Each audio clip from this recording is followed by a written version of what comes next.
Hi everyone, welcome back to another video from Webtech Tutorial.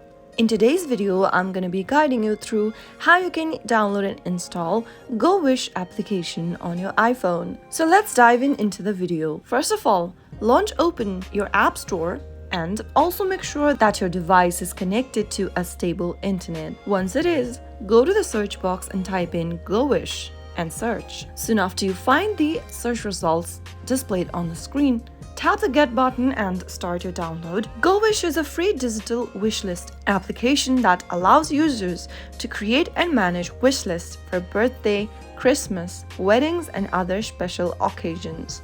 You can create and manage wish lists, add item to your wish list from any online stores, share your wish list with friends and family, and not only that, you can also avoid duplicate gifts with this application. Soon after the application is downloaded and installed, you will be able to see the Open button. Tap on it to launch Open Wishlist application on your device. Now allow necessary permissions for the app and go ahead and sign into a new account, or if you've got an existing account, you can log into it. So that is how you can easily download GoWish application on your iPhone. If you found the video to be helpful, go ahead and give us a thumbs up. Don't forget to subscribe to our channel by hitting the subscribe button. Also press the bell icon so that you'll never miss another upcoming upload from us. I'll see you again in the next video. Goodbye till then.